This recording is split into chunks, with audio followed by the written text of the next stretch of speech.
It's Esther Dillard from The Color Between the Lines. And in this episode, you're going to hear from a Dr. Alvin B. Tillery, who is a political guru of sorts, who talks about this past election and why Trump won and the Democrats lost.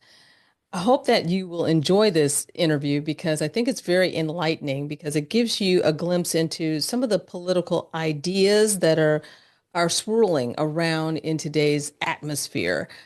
If you like this kind of content, please, I'd love it if you would smash that subscribe button and subscribe to The Color Between the Lines because it really supports me and it helps me continue to do the work that I do. So, without further ado, here's the interview with Dr. Alvin B. Tillery. The dynamic of swing voters has changed since November and the November election. Joining me is Dr. Alvin B. Tillery Jr. He is the co-founder and CEO of the 2040 Strategy Group. He recently released a memo about his take on this group of voters. Thank you, Dr. Tillery, for joining us again on the BIN. Thank you for having me, Esther. Well, who are the swing voters of today and how would you define them? Well, the swing voters of today in the Black community are millennial and Gen Z voters, both male and female. I know there's been a lot of attention to the Black male vote since VP Harris turned attention to them before the election and again after the vote. But frankly, millennial and Gen Z Black women are also less stably supportive of the Democratic Party than their parents' and grandparents' generations were. So that's who we should all be speaking to when we're trying to get the historic levels of Black turnout that have powered Democrats to elections at every level in our government in past cycles. How significant is this group of voters? In the past, when people talked about swing voters, they were talking generally those who weren't connected to any particular party. They weren't Democrat, they weren't Republican, Yeah. they were the independents. Can you kind of talk a little bit about that and how it's different than perhaps the swing voters that you're defining? Yeah, no, I think you got it right. I mean, I think historically we've thought of swing voters as people who have a loose affiliation to either one of the parties. And since the passage of the Civil Rights Act and the Voting Rights Act in 1965, Black voters have been very stably committed to the Democratic Party. Now, as the silent generation is almost completely aged out, and the baby boomers have aged out, are aging out, they're being replaced by less committed Democrats in the millennial and Gen Z cohorts. So something on the order of 40% of the Black voting age population is comprised now of millennials and Gen Z voters. And that is really what explains VP Harris losing, is not doing a good enough job to solidify that contingent of voters in the Black community that are frankly just much tougher consumers than their parents and grandparents were. I guess what are the challenges that either political group is going to have in getting these voters, these swing voters, to swing their way? Yeah, so I don't think the Republicans have that much of a chance, frankly. I know that there's been a lot of attention to Mr. Trump growing his vote share over the last couple of weeks, and that is true. That did happen. But when you think about the election that we've just gone through, has a three-way race between VP Harris, the SOFA, and Mr. Trump. Both VP Harris and the SOFA finished way ahead of Mr. Trump. And so the dilemma for the Democrats is how do you get more of those folks that stayed home for a variety of reasons to come back to the Democratic Party? And if that happens, then we'll see a much more secular commitment to the Democratic Party that looks like what we've seen in the past. And Mr. Trump might still win 12, 15%, but it won't matter because the share of Black voters that stayed home is so much greater than even the share of that he grew with in the 2024 election. So, well, as far as political strategy, what will those on the Democratic side have to do to reach these swing voters from 2025 and beyond in order to, I guess, capitalize on these voters and what they want?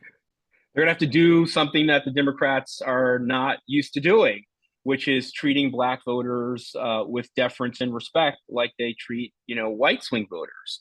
They're going to have to offer them things that are, specific to their own concerns and their identities. And they're going to have to do something that they're not used to doing, which is spend money on advertising, targeting the black swing voter. So, in the silent, the boomer gen and the Gen X, these are very disciplined black voters who overperform their socioeconomic circumstances and education levels for the Democrats because they remember Jim Crow, right? They remember racial segregation and racial integration. The Republican Party is aligned with the same forces that want to turn back that clock on the civil rights movement gains from the 1960s. So Mr. Trump is talking about things like overturning the 14th Amendment. Now, you can couch that in this idea that, oh, well, birthright citizenship is in the 14th Amendment. The 14th Amendment is really about Black people and really about giving Black people equal protection of the laws. And so them wanting to overturn that is as much about us as it is about immigration. But the millennial and Gen Z swing voter doesn't remember those times. And so what the Democrats need to do is aggressively defend Black in ways that they've never done. They need to spend money warning Black communities about what Mr. Trump and the Republicans plan to do to them. And it's got to be a 24/7 effort. And that's something that they just are not used to doing. And that's a big part of the reason why they lost. I mean, the New York Times had the report about, going into neighborhoods in Philadelphia and Black organizers are being told not to go to the zip codes where Black people live because the campaign strategy was all about turning out, white women about abortion. And it's just a failing strategy, right? Do you think that millennial voters and Gen Zs is it that they don't connect to the history at all in terms of knowledge of the history, or they don't believe it? What do you think? I think it's a combination. I think first, most Black students in America now live in red states. We know that Republican-controlled state legislatures in those red states have eviscerated our history from the history books. I mean, so you've got that problem. So they don't connect to the history in that way. And then you have the problem of the institutions that used to relay this history, historically Black colleges, churches, civic leagues. These are all, they have less of a market share for the attention of millennial and Gen Z Black voters than they did 25 years ago, 30 years ago, right? So 25 years ago, when the NAACP or Reverend Sharpton's group or the Urban League, when they would say, we're going to mobilize the Black community, that would mean something because everyone in those older generations was attentive to those organizations. That's not true anymore. And so now the Democrats have to spend directly targeting these groups with digital ads. They've got to pay influencers to get on TikTok and Twitch and all these things that they're just not used to doing for Black voters. And so they were caught off guard in this cycle. Hopefully they will wake up and start investing now for the midterms and for 28 because that's their best chance of getting back into power. How is your organization strategizing in terms of being able to reach out to young voters like the groups that you're talking about? Yeah, well, the Alliance for Black Equality, we went right to the Black voters, young Black voters with digital ads on Google ad platforms and Facebook. And so that is what we're planning now. We're going to be raising a new campaign right after the holidays, one that's going to be putting pressure on Democratic politicians in the state legislatures where we hold power, the blue states, trying to get them to pass laws to respond to some of what Mr. Trump plans to do. Mr. Trump wants to overturn the Civil Rights Act of 1964. So we're going to be asking every state where there's a large share of Black voters to pass a state level Civil Rights Act to make sure the data collection and all these things continues so that we'll have some modicum of protection. And so we also think that there are some real standouts. And, I don't know if you know that the presidential race for 2028 has already started, right? In some ways, you see these blue state governors talking about how they're going to defend, their constituents and minority communities. There are a couple standouts in that race, in my view. and trying to share policy ideas with them is another big thing that we want to do. Are you talking about Gavin Newsom and Pritzker? Oh, who are you I'm talking? talking about, well, JB Pritzker of Illinois, I think, has actually the strongest record in defense of Black communities of any of these governors. I also think that Governor Wes Moore of Maryland is a rock star in the making and would have tremendous potential on the national stage. And then I think Governor Andy Beshear in Kentucky also has a really strong shot. Those would be my three, probably in rank order. Governor Pritzker's done things like putting a real reparations bill together, ending cash bail in Illinois, which has been a fantastic success. And he's not backed down from any of his progressive stances.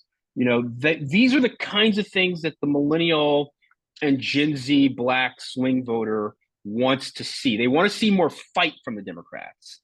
And for me, the two strongest fighters have been, Governor Pritzker and Governor Moore.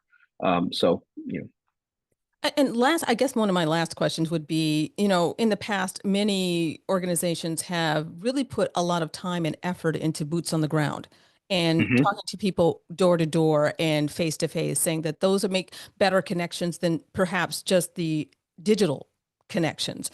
Do mm-hmm. you think that churches are going to play a part in this, or have millennials and Gen Zs kind of walked away from the church, and that's not really the where to get them? Yeah, for the new Black swing voter, that's not where to get them. They go to church less often, not because they have less religiosity. On the contrary, millennial and Gen Z Black voters are just as religious as their parents and their grandparents are. So what's the moderator that makes them go to church less? The economy is less stable for them. So they're often working 2, 3 jobs, putting together, gig jobs and economic precarity in ways that, like, say, like my grandfather worked in a factory in Norfolk, Virginia for 35 years, Right. making things for the US government. And then he retired. So, like that was a great, stable job. And then he could go to church, right? If you're like, trying to raise your kids, you've got a 9 to 5, you're also driving Uber, you're trying to put things together, it's just harder to get to church as regularly as you would like. And then also, I think the some of the Black denominations have an ideological problem, in that millennial and Gen Z Black voters are just more progressive than their parents and grandparents were. And so, if you're talking about, like, with the AME church, like gay marriage is still a no-no, even though it's the law of the land, it just, it's not landing on people that they would be your mobilizers. You might listen to them, you might say, oh, we understand why they're not as progressive, but like when they're sending political cues, why would you listen to someone whose values don't align with yours? I think that's a real challenge. So we need to keep the church folks doing their thing, mobilizing the Gen Xers and the boomers. We also need to invest in other kinds of mobilization, and that's the digital ads. That's how Mr. Trump won. Elon dumped 20 million in Pennsylvania on these digital ads, Yeah. and in Michigan, and that's how they won. Well, well, it is always a pleasure to talk to you, to Dr. Tillery. Thank you for joining us on the BIN. Thanks for having me, Esther. Well, I hope you enjoyed that interview. I know I sure did. Three things that I took away was that voters, well, Black millennial voters, are different than white millennial voters. And according to Dr. Tillery, Black millennial voters and Gen Z voters are looking for not abortion as the top of their list of things that they're worried about, but more like jobs, paying off their student loans and health care.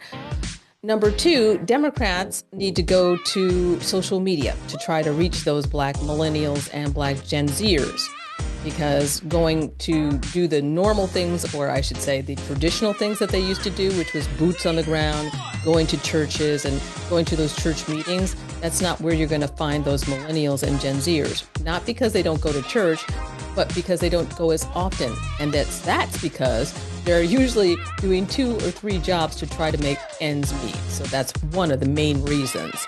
And number three, his point was that Trump won not because he was overly popular, but it was because many of the Black millennials and Black Gen Zers just didn't get off the couch to vote. They really didn't feel motivated. They didn't want to, according to his research. So Democrats, if they want to get those Black millennials and Black Gen Zers, they are going to have to do some extra special things to entice them to get involved with voting. I hope you've enjoyed The Color Between the Lines. I know I did enjoy this particular one. And if you like this kind of content, you'd like to see more of this kind of content, let me know.